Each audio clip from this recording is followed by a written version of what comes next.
ప్రతి స్పీచ్లోనూ ఒక హీరో, అంటే ఒక సినిమాకి చెప్పిన ఒక హీరో, ఒక విలను, ఒక హీరోయిన్, ఒక హాస్యగాడు, ఇలా ఉంటారు. సో మనం వైసీపీ హాస్యగాళ్ళ గురించి చెప్పుకోకుండా ఈ స్పీచ్ని ఎండ్ చేయలేం. ఎందుకంటే జగన్ లాంటి హాస్యనటుడు కనే కళల గురించి మీకు చెప్పాలి. ఆయన ఎలక్షన్స్ అయిపోక ముందు నిద్రలోకి వెళ్ళారు. ఇప్పటికి నిద్ర లేవాలి. అప్పుడప్పుడు నిద్రలో లేచి కలవరిస్తుంటారు. మొన్న కూడా ఒక మాట చూశారు.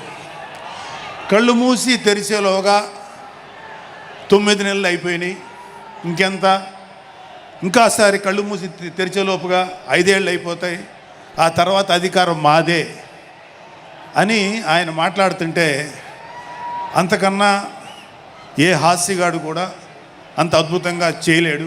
అంత అద్భుతంగా హాస్యం చూపిస్తున్నారు ఆయన.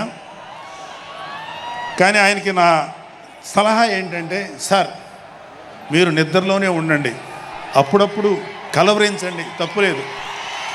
ఇంకొక 20-30 ఏళ్ల తర్వాత మీరు కల్లో నుంచి బయటికి రండి, అప్పుడు దాకా మిమ్మల్ని ఎవ్వరూ డిస్టర్బ్ చేయరు.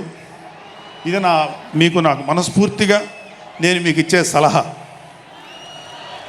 మీరు 20 ఏళ్ల తర్వాత మేలుకోండి, ఆ తర్వాత మీ ఇష్టం.